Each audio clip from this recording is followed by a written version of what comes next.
These 15 years of experience of managing the RET, a global non-governmental organization, have confirmed to me that education is a medium through which one is protected, that one can dream and design their future, that one can achieve the credentials to impact the communities surrounding them, their neighbors, their colleagues, their fellow citizens, and the future of their countries.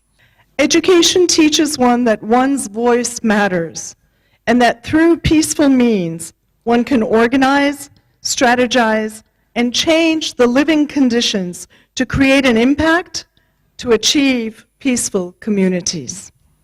Through both formal and non-formal education, one keeps learning and growing every single day.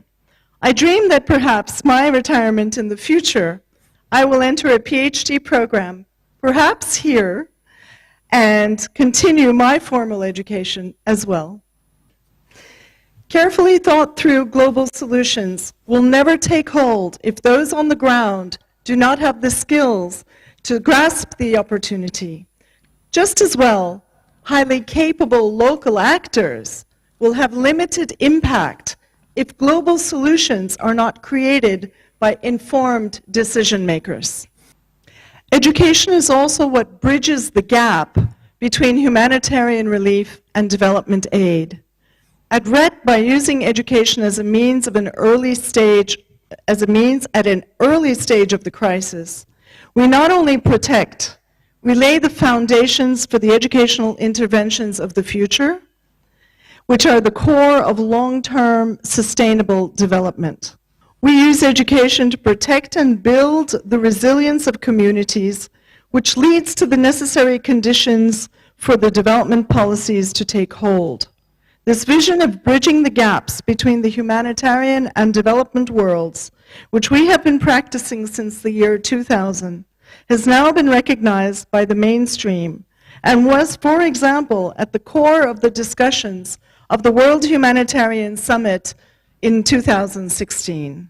From its most basic form to its highest expression, all levels of education combined are necessary should we aim to solve the complex global issues with which we are faced today. Those of you fortunate enough to teach, to research and study at the Institute here, we are celebrating. I hope that, and I believe that you will have the power, you have the authority, but you will have the power as well to use wisely to teach the next generation and practice for world peace ahead of us. As an organization has worked in 29 countries, and we have had 1.2 million students. I'd like to just name one example of such a student. A young man named Salatiel comes to mind. Salatiel is a young Burundian fellow we met many years ago in the Democratic Republic of Congo, where he was living as a refugee. RET supported him and his school, which was a lycée, a high school, as part of our program.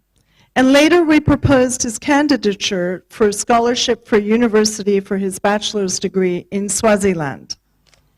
Salatiel then continued his educational adventure to Harvard University in the United States in Boston, and he completed his Master's of Science in Electrical Engineering. Upon his graduation from Harvard, he moved back to Burundi to develop a company which would address the crippling energy problem in his country.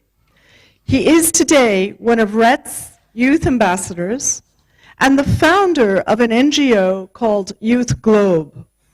This NGO is dedicated to encouraging young people to think about their role in the future of their country and to take charge of their own lives.